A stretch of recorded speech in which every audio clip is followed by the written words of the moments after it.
What's going on, everybody? Good afternoon, and I am making this video right now because I think I need your help. Yes, I need your help, you watching this video on the other side of the internet.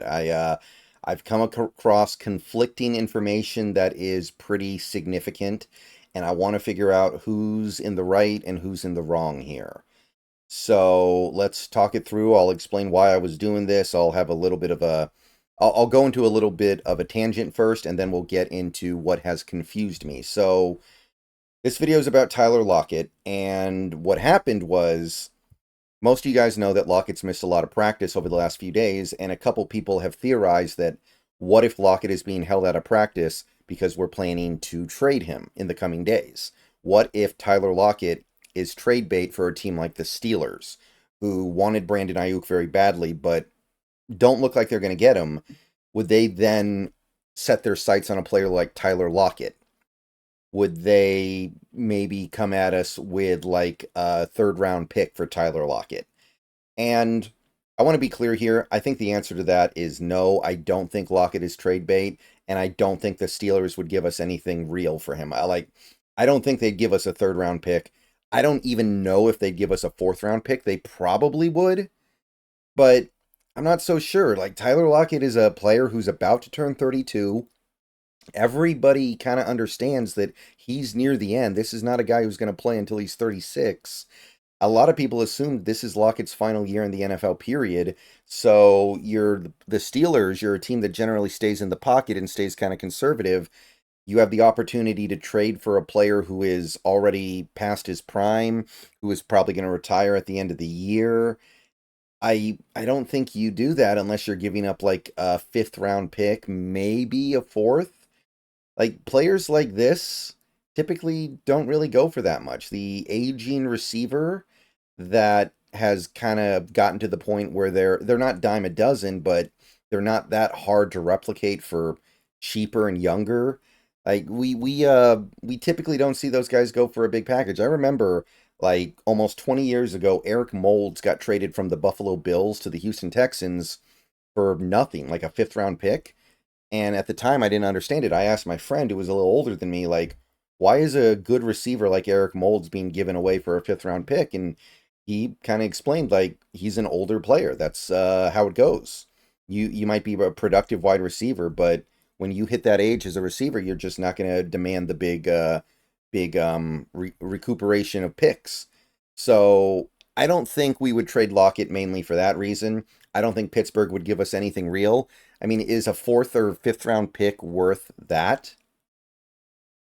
But I also wanted to look at it financially. If we traded Tyler Lockett, what would the finances look like? So you go over the cap here, and if you set it to a trade post June 1st, because it is post June 1st, there's about 14 million dead the Seahawks would eat and 5 million in cap savings. So most of the money is still dead. We don't really save very much money here.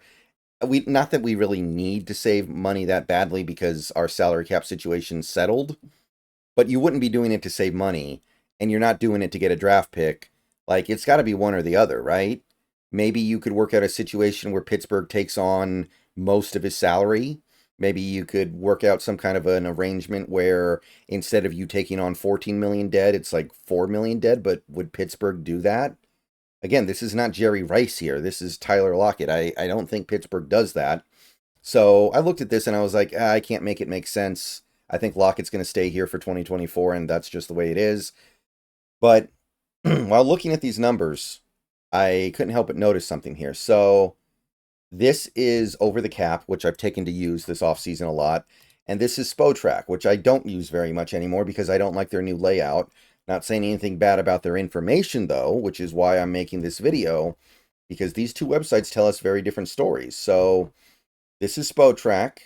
If you go down here to the table and you scroll all the way to the right and take a look at the dead cap category, if the player is let go, you can see that on Spotrac it says 12.66 million. And on over the cap, it says 18.6 million. Now, I don't really care about that because it's not like we're going to cut him anyway. If anything, we trade him. But, okay, those numbers are way off. But that doesn't really affect me. What affects me is this next line. The dead cap hit, according to Spotrac in 2025, is $4 million, which in NFL terms is pretty insignificant. But that's not what Over the Cap says. Over the Cap says on, well, it doesn't really matter if it's post-June 1st or pre-June 1st, because it's the last year of the deal. They say the dead cap hit is just shy of 13.9 million. So basically 10 million more, several times more. However you want to put it, that's a big difference. So they still have a saving a majority of the cap hit, 17 million in savings, but there's a big difference between 17 million in savings and 27 million in savings here. So yeah, the reason why I'm making this video is really I want to ask, who has the right number? What is the right calculation here? Brady Henderson, if you're watching my video, help me out here, man. So looking at the tables, looking at these two tables here, I'm looking at like the base salary, 4.66, and then 10 million next year for Lockett. That's what OTC has. So they're synced up on base salary. It's this prorated signing bonus where we have 7.8, 7.8. And then on OTC, they have 13.9, 13.9. So that seems to be where the discrepancy lies. There's a roster bonus of 5.3 million that OTC has matched up with Spotrac. They also have the same roster per game bonus, it looks like. It looks like that matches up. So I'm trying to figure out where this comes from. I'm trying to figure out where the miscalculation is because something's not quite right here. Spotrac has a few more categories, by the way, if you're wondering why some of the numbers show up on one side and the other doesn't. I don't think that's the issue, but we could really use a little bit of education about which number is correct here, because 4 million dead is very insignificant. That's kind of a no-brainer. Like, if we get to next year and the Lockett cap hit is 31 million, but the dead cap hit is 4 million, you don't even really have to think about it. It hurts because Lockett is a great Seahawk, and I think that we all imagined that he would retire here, but if he doesn't want to retire next year, you have a very easy decision. Now, I think that the 14 million dead is still kind of easy because you need to turn the page a little bit here. You've got players like Metcalf and JSN and even Jake Bobo. Maybe someone else will emerge as a decent depth guy as well. You could draft somebody. You've got to turn the page at some point, and Lockett has kind of gotten to the point now where the things that he doesn't do are frustrating, and the things that he doesn't do are kind of damaging.